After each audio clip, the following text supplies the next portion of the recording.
Selamat datang di kanal Spice, Saint Philip's Indonesian Congregation Eastwood. Nama saya Pendeta Kian Holik. Selamat menikmati khotbah-khotbah Alkitabiah di kanal ini. Sekiranya ada pertanyaan, dapat menghubungi kami di Instagram atau Facebook @spice.syd atau email kami di spice@saintphils.org.au. Kiranya Tuhan memberkati. Sekali lagi selamat pagi kepada semua yang hadir saat ini. Sebelum kita melihat di dalam khotbah kita dari buku-buku kitab kecil dari Alkitab hari ini, fokus kita menjadi buku 2 dan 3 Yohanes. Saya ingin mengajak kita semua untuk sama-sama berdoa. Kita minta pimpinan Roh Allah untuk mendukung kita. Mari kita berdoa. Tuhan Bapa Syurgawi, firman Kau menjadi penopang dan pendukung di dalam kehidupan kami. Dan saat kami merenungkan firman-Mu pada hari ini, kami minta bantuan dan dukung oleh kuasa Roh Kudus-Mu agar kami dapat memahami firman-Mu dan juga mentaatinya di dalam kehidupan kami. Bantu saya juga untuk mengkhotbahkan firman-Mu dengan setia, dengan ajaran yang betul. Semoga Kristus dipermuliakan di tengah-tengah kami. Di dalam nama Dia kami berdoa. Amin. Nah, saya ingin bertanya kalian, nggak perlu jawab sekarang, tapi satu pertanyaan yang saya ingin tanyakan, apakah satu topik, one topic, yang sering kali dibicarakan oleh dunia di luar sana, yang juga dibicarakan di dalam Alkitab? Saya rasa semua sudah tahu apa yang saya maksudkan di sini. Nah, menurut saya satu topik yang sering dibicarakan di luar sana ialah mengenai kasih. Ya enggak? Tapi malang sekali. Nah, karena apabila dunia di luar sana berbicara tentang kasih, mereka berbicara tentang konsep kasih yang jauh berbeda dari apa yang dibicarakan mengenai kasih di dalam Alkitab. Itu dua konsep yang berbeda, dua pemahaman yang berbeda. Walaupun satu ayat, satu konsep yang sama. Nah, apakah artinya mengasihi? Nah, apakah artinya hidup di dalam kasih? Nah, hari ini saya mengajak kita semua untuk merenungkan 2 dan 3 Yohanes. Dan ini kita termasuk dalam khotbah terakhir dalam siri buku-buku pendek di dalam Alkitab. Dan hari ini kita bakal melihat dari kitab 2 dan 3 Yohanes, apa yang dikatakan melalui firman Allah di dalam 2 dan 3 Yohanes tentang hidup di dalam kasih. Hidup di dalam kasih. Nah, selesai kita khotbah hari ini, selesai kita ibadah hari ini, satu harapan saya ialah supaya kamu dapat melihat bahwa konsep kasih duniawi itu yang dinyatakan di luar sana itu berbeda sekali dengan konsep yang ada di dalam Alkitab mengenai kasih. Nah, itu harapan saya untuk hari ini. Saya pikir boleh membantu kita untuk melihat konteks 2 dan 3 Yohanes ini.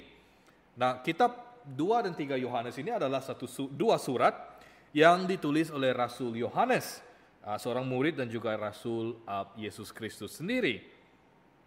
Dia menulis Injil yang sama, Injil Yohanes yang kita dapat dalam satu daripada keempat Injil. Dia juga menulis 1 Yohanes dan dia juga orang yang sama yang menulis kitab Wahyu di dalam Alkitab. Jadi 2 Yohanes ini ditulis kepada satu jemaat yang nggak pasti jemaatnya di mana, tapi ia ditulis kepada satu komunitas orang yang percaya, a community of believers, a church.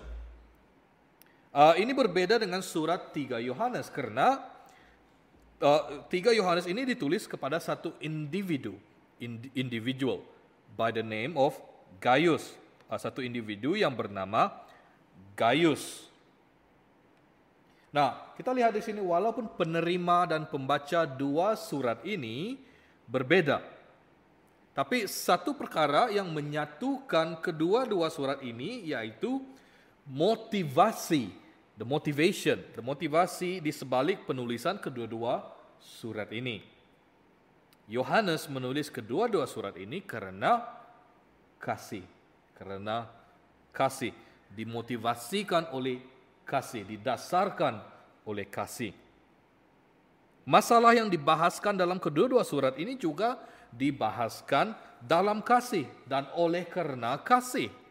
Nah, itu yang kita lihat di dalam kedua-dua surat ini. Nah, bagaimana kita tahu itu? Nah, mari lihat bersama dalam pembuka kata dalam kedua-dua surat ini. Kita lihat dalam 2 Yohanes ayat yang pertama, bilangnya di situ, dari penatua kepada ibu yang terpilih dan anak-anaknya yang benar-benar aku kasihi, bilangnya.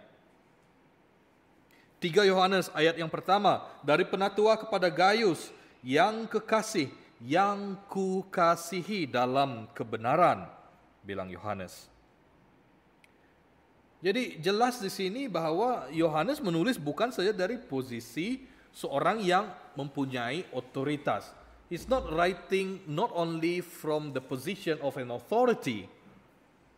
Karena dia juga rasul, dia punya otoritas, memang betul ya. Tapi dia juga menulis dalam kasih dan kelemah lembutan. Nah, hubungan si Yohanes sama pembacanya adalah begini. Ya, seperti seorang ayah, a father, and the son or a daughter. Seorang ayah sama anak laki-laki atau yang perempuan. Begitu hubungannya. Bukan seperti seorang kepala sekolah atau school principal, ya, dengan para muridnya. That's not the kind of relationship that they have. It's like more like a father and a son or a daughter. Nah, jika kamu membaca kesemua surat yang ditulis oleh Yohanes ini, 1, 2, dan 3 Yohanes, di sana dia menggunakan bahasa dan istilah yang lemah lembut dan penuh kasih yang ditujukan kepada pembacanya. Istilah-istilah seperti dia bilang, anak-anakku, bilangnya. Atau saudara-saudaraku yang kukasihi. Nah, ini menunjukkan hubungan yang intim di antara Yohanes, si penulis surat ini, dan juga pembacanya. Lebih dari hanya sekadar orang yang mempunyai otoritas. Nah, bukan hanya kedua surat ini ditulis bermotivasi didasarkan oleh kasih. Perkara-perkara yang dibahaskan dalam kedua surat ini juga adalah tentang kasih. Nah, itu yang kita lihat di dalam 2 Yohanes ayat yang kelima tertulis, dan sekarang aku minta kepadamu, ibu, bukan seolah-olah aku menuliskan perintah baru bagimu, tetapi menurut perintah yang sudah ada pada kita pada mulanya, supaya kita saling mengasihi, bilang Yohanes. 3 Yohanes ayat kelima, saudara-saudaraku yang kekasih, engkau bertindak sebagai orang percaya, di mana engkau berbuat segala sesuatu untuk saudara-saudara, sekalipun mereka adalah orang asing. Mereka telah memberi kesaksian di hadapan jemaat tentang kasihmu, bilang Yohanes di situ.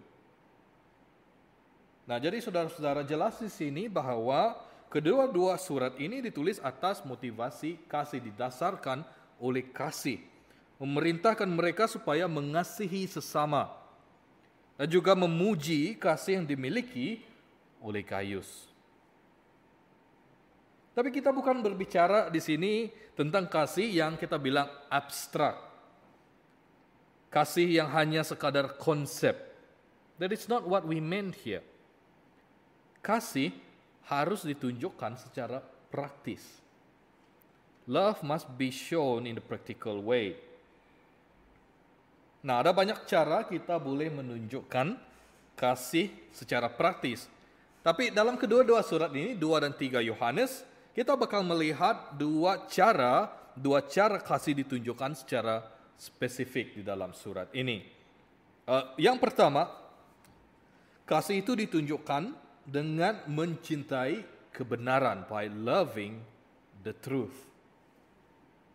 Nah, kita sudah melihat bahwa perintah yang utama dari 2 Yohanes yaitu supaya mereka saling mengasihi. Kita lihat tadi di ayat 5. Tapi di sini Yohanes juga memberikan satu cara yang spesifik, yang khusus untuk menunjukkan kasih. Lihat lagi di dalam ayat yang ke-6 bersama saya. Dia bilang, Dan inilah kasih itu, bilangnya, yaitu bahwa kita harus hidup menurut perintahnya. Dan inilah perintah itu, yaitu bahwa kamu harus hidup di dalam kasih, sebagaimana telah kamu dengar dari mulanya. Nah, saudara-saudara, di sini satu cara yang khusus, yang spesifik untuk mengasihi menurut Yohanes di sini adalah untuk hidup menurut perintah Yesus. Berpegang kepada ajarannya, tidak menyimpang daripada ajaran itu. Dengan kata lain, Yohanes di sini memerintahkan komunitas orang yang percaya ini, the believers, supaya mencintai kebenaran, to love the truth. Kebenaran tentang Yesus, siapa Dia, dan segala manfaat dari kematian dan kebangkitan Dia.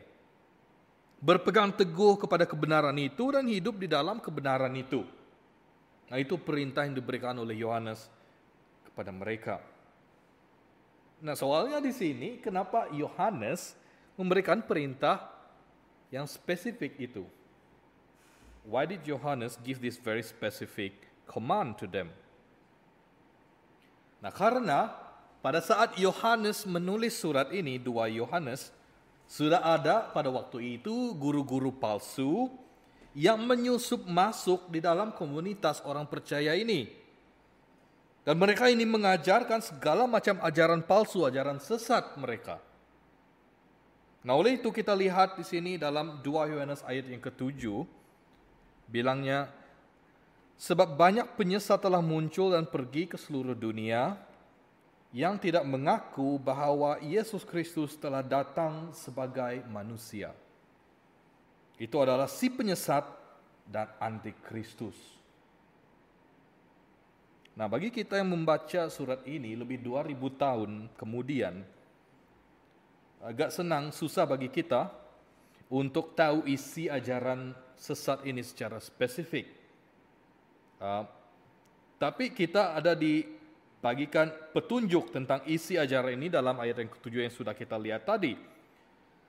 Yang penyesat ini, antikristus ini, mereka menyangkal bahwa Yesus Kristus itu adalah Allah yang datang sebagai manusia. Nah, ini parah ini, karena ajaran tentang identitas siapa Yesus Kristus itu terkait dengan inti ajaran Kristen. It's the core of what we believe as Christians.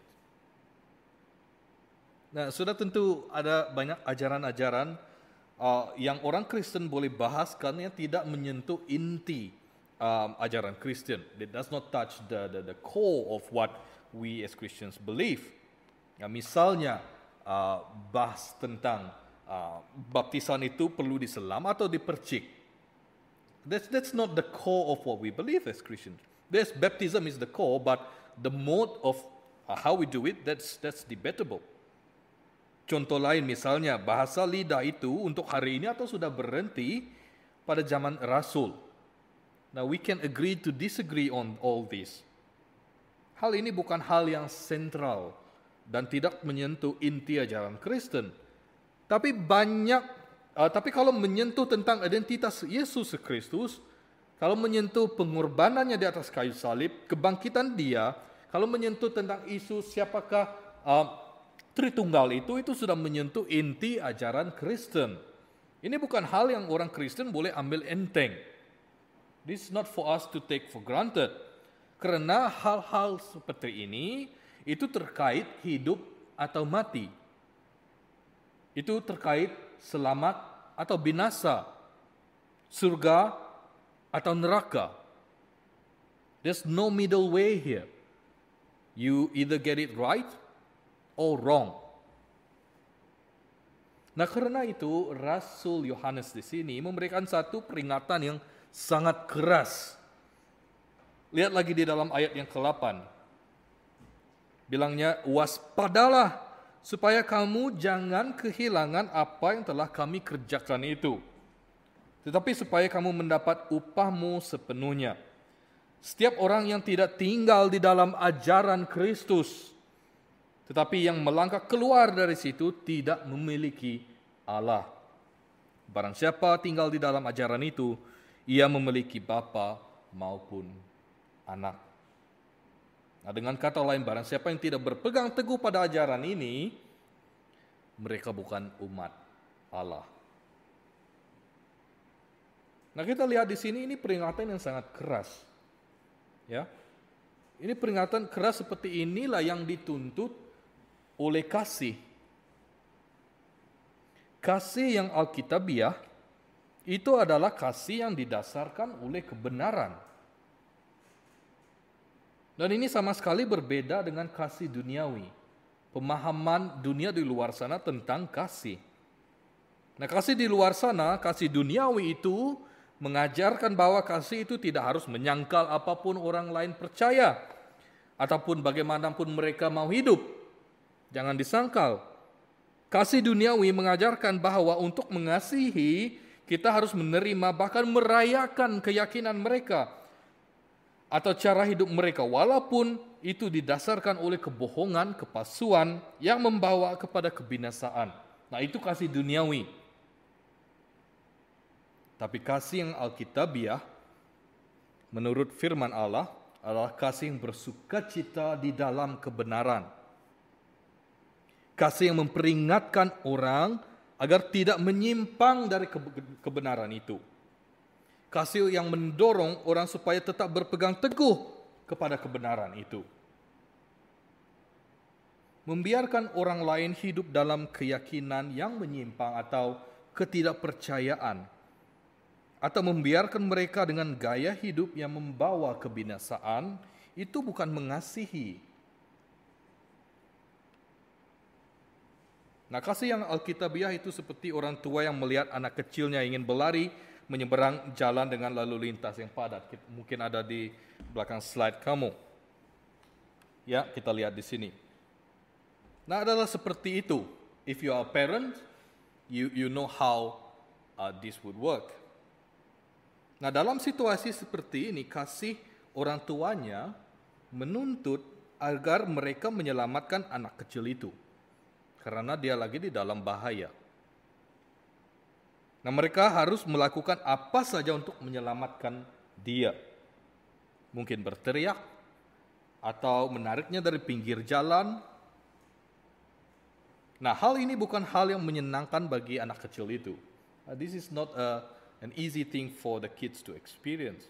Tapi bagi orang tuanya, for the parents, ini adalah hal yang benar dan hal yang penuh kasih yang perlu dilakukan demi menyelamatkan anak itu dari bahaya. Nah, seperti itu juga kasih yang alkitabiah. Menuntut agar kita memperingatkan orang tentang adanya penghakiman yang bakal datang. Jadi kita memanggil mereka untuk bertobat dan menawarkan mereka dengan pengharapan yang hanya ditemukan di dalam Yesus Kristus melalui kematian dan juga kebangkitannya. Nah, saudara-saudara, salah satu caranya mengasihi bagi orang Kristen adalah dengan mencintai kebenaran firman Allah. Kebenaran tentang siapakah Yesus Kristus itu. Tentang pengorbanan yang dia telah lakukan di atas kayu salib. Kebangkitan dia dari kematian. Dan kebenaran tentang bagaimana orang Kristen harus hidup menurut firman Allah. Nah, mencintai kebenaran itu berarti bahwa kita ingin menyelidiki lebih dalam lagi tentang kebenaran itu, lalu berpegang teguh padanya. Nah, itu juga berarti bahwa kita ingin melihat orang lain melihat kebenaran itu dan meresponi kebenaran itu dengan iman. Mencintai kebenaran itu berarti bahwa kita ingin membela, mempertahankan kebenaran itu. Dan sanggup what we call membeberkan, expose, is that the right word? To expose, membeberkan dan menegur mereka yang hendak memutar balikkan kebenaran itu. Dan bagi mereka yang tersesat oleh kepalsuan dan kebohongan, mempercayai apa yang tidak benar, kita harus bersedia untuk memperingatkan mereka dan meyakinkan mereka untuk mempercayai kebenaran menurut firman Allah. Tapi kita harus melakukan semua itu dalam kelemah lembutan dan hormat yang didasarkan oleh kasih. Nah, harus saya peringati kalian semua hari ini, mencintai kebenaran itu bukan mudah, ya. Ia boleh membuatkan kamu tidak populer. Bahkan mungkin akan membuatkan kamu terputus hubungan dengan orang yang kamu kasihi. Tapi mencintai kebenaran itu juga bukan alasan bagi kita untuk merasa superior. We feel like we are superior to others. Seolah-olah kita ini lebih tahu dari orang lain. Harus ingat ya, ada masa, ada tempatnya juga untuk peringatan yang keras. A strong warning. Ada juga masa dan tempat untuk koreksi dan teguran yang halus. Dan sebagai orang Kristen, jangan kita ikut-ikutan dunia di luar sana yang memaksa kita untuk memilih di antara kasih dan kebenaran. Dunia di luar sana mengatakan jika kamu memilih kebenaran, maka kamu tidak mengasihi. Jika kamu mengasihi, lupakan tentang kebenaran, bilang dunia di luar sana. Tapi kita sebagai orang Kristen gak harus memilih di antara kedua-dua ini, kasih dan kebenaran. Nah, Tim Keller di belakang sini, dia seorang pastor di New York yang meninggal baru-baru ini. Dia pernah berkata demikian, bukan cinta ya, kasih sebenarnya. Kasih tanpa kebenaran adalah sentimentalitas, bilangnya. Itu mendukung dan menguatkan kita, tetapi membuat kita menyangkal kekurangan kita. Kebenaran tanpa kasih adalah kekerasan. Itu memberi kita informasi, tetapi dengan cara sehingga kita tidak dapat mendengarnya. Sekali lagi, sebagai orang Kristen, kita tidak harus memilih di antara kasih dan kebenaran. Karena kedua-duanya harus berjalan seiring. Kasih harus didasarkan oleh kebenaran, dan kebenaran yang keras itu dilembutkan oleh kasih. Kedua-dua itu harus berjalan seiring. Nah, cara kedua untuk mengasihi di sini adalah dengan menyambut para utusan kebenaran. Menyambut para utusan kebenaran. Nah, ini yang kita lihat pada Gaius dalam 3 Yohanes di sini. Yohanes menggambarkan Gaius sebagai seorang yang setia pada kebenaran dan hidup dalam kebenaran. Itu yang kita lihat di dalam ayat ketiga dalam 3 Yohanes. Dan kasih Gaius ini juga ditunjukkan secara praktis. It was shown in a very practical way, yaitu dia menyambut dan mendukung para pembawa kebenaran. Nah, kita lihat di sini dalam ayat kelima dalam 3 Yohanes, dikatakan di situ, saudaraku yang kekasih, engkau bertindak sebagai orang percaya di mana engkau berbuat segala sesuatu untuk saudara-saudara, sekalipun mereka adalah orang-orang asing. Nah, ayat ke-8 bilangnya, kita wajib menerima orang-orang yang demikian, supaya kita boleh mengambil bagian dalam pekerjaan mereka untuk kebenaran. Nah, ini berbeda sekali dengan si Diotrephes dalam ayat ke-9 yang tidak menyambut para pembawa kebenaran ini. Nah, dikatakan di situ di dalam ayat ke-9, aku telah menulis sedikit kepada jemaat, tetapi Diotrephes yang ingin menjadi orang yang terkemuka di antara mereka tidak mau mengakui kami. Karena itu, apabila aku datang, aku akan meminta perhatian atas segala perbuatan yang telah dilakukannya, sebab ia melontarkan kata-kata yang kasar terhadap kami, dan belum merasa puas dengan itu, ia sendiri bukan saja tidak mau menerima saudara-saudara yang datang, tetapi juga mencegah orang-orang yang mau menerima mereka dan mengucilkan orang-orang itu dari jemaat. Nah, kita gak pasti mengapa si Diotrephes berbuat demikian. Tapi apa yang pasti di sini, apa yang jelas di sini ialah dengan bertindak demikian, dia tidak menunjukkan kasih. Berbeda pula dengan si Diotrephes, Yohanes mendorong Gaius untuk terus berbuat baik dengan menyambut si Demetrius yang diutus untuk memberitakan kebenaran. Bahkan inilah tujuan si Yohanes menulis surat ini kepada si Gaius, yaitu supaya dia terus menunjukkan kasihnya secara praktis dengan cara menyambut mereka yang memberitakan kebenaran. Jadi saudara-saudara, kita tidak hanya dipanggil untuk mencintai kebenaran, tapi juga dipanggil untuk mencintai mereka yang memberitakan kebenaran itu. Nah, kita lihat di sini di dunia kita sekarang penuh dengan kepalsuan, kebohongan. Kita ada banyak guru-guru palsu yang telah datang ke dunia ini. Ada yang datang menjanjikan kekayaan, sukses, kesehatan jika kamu percaya Yesus, bilangnya. Ada pula yang datang dan memberitakan bahwa semua agama itu sama loh, bilangnya. Yang penting kita saling mengasihi. Gak penting siapa yang kamu percaya atau apa yang kamu percaya. Ada yang datang mengajarkan bahwa gaya hidup kamu itu gak penting. Kamu boleh hidup menurut sesuka kamu. You can live however you want, they say.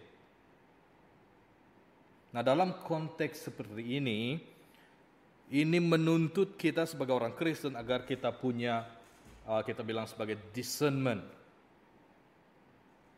Kita tidak mau mendukung, kita tidak mau mempromosikan atau bahkan menyambut mereka yang mengajarkan sesuatu yang tidak selaras dengan firman Allah, dengan firman Tuhan, dengan Alkitab. Dan terkadang untuk membedakan hal itu tidak gampang, tidak mudah. Selalunya guru-guru palsu ini, si penyesat ini, si antikristus ini, mereka tidak mengajarkan kepalsuan, kebohongan yang ekstrim. They don't teach in extreme way. Mereka masih tetap menggunakan kata-kata atau istilah orang yang sering orang Kristen gunakan. Tapi artinya sudah diputar balikan. Arti kata-kata itu sudah diputar balikan menurut agenda mereka. Jadi, saudara-saudara, we have to practice discernment here. Hanya karena mereka mempunyai gelar akademik yang tinggi itu tidak menjamin mereka mengkhotbahkan kebenaran. Hanya karena mereka itu dipanggil pendeta atau pastor, itu tidak menjamin mereka mengkhotbahkan kebenaran. Oleh karena itu, dasar kebenaran itu tidak ditemukan pada siapa yang berkhotbah, tapi apa inti khotbahnya. Apakah khotbah ajaran itu didasarkan oleh firman Allah atau tidak? Kesetiaan seorang pengkhotbah itu harus diuji dengan firman Allah. Oleh sebab itulah orang Kristen harus berbalik lagi kepada Alkitab. Tahun lalu waktu saya pertama kali datang ke Sydney, saya didukung oleh gereja-gereja the Sydney Chinese Anglican Churches, and I'm still supported by them. Jadi melalui network of that Sydney Chinese Churches, melalui mereka itu saya diperkenalkan dengan seorang a businessman. He wished to remain anonymous. Dia gak beritahu saya nama dia. But what he did was, apa yang dia lakukan ialah dia mau mendukung saya dari segi keuangan untuk kuliah saya di sini. Tapi dia memberi satu syarat kepada saya. Sebelum bilangnya, before I consider to support you, sebelum saya mempertimbangkan untuk mendukung kamu secara keuangan, can you please give me 10 of your recorded sermons that you've preached before. Boleh kamu memberikan saya 10 khotbah kamu yang kamu pernah khotbahkan sebelum ini untuk saya dengar dulu, bilangnya. Nah, saya tahu pada waktu itu he's practicing discernment. Because he wants to consider to support me, but he wants to know who he is supporting. And that kind of discernment that we need. Tapi bagi mereka yang konsisten dalam mengajarkan kebenaran, membela kebenaran, mempertahankan kebenaran, dan hidup sesuai dengan kebenaran Alkitab, bagi orang-orang seperti itu, Orang yang seperti itu yang harus kita dukung. Kasihi mereka secara praktis, baik pun dalam doa, atau dalam bantuan keuangan, atau apapun. Orang-orang seperti itu yang kita harus sambut dalam kalangan kita sebagai orang Kristen. Orang-orang seperti itu yang harus kita promosikan pelayanan mereka. Karena mereka setia dengan kebenaran firman Allah. Jadi saudara-saudara, mengasihi itu ada banyak caranya. Dan mengasihi itu menurut Alkitab bukan satu konsep yang abstrak. Tapi harus ditunjukkan secara praktis. Kasih yang Alkitabiah itu ialah kasih yang cinta akan kebenaran, yang ditunjukkan secara praktis dengan menyambut para pembawa firman Allah. Mari kita berdoa.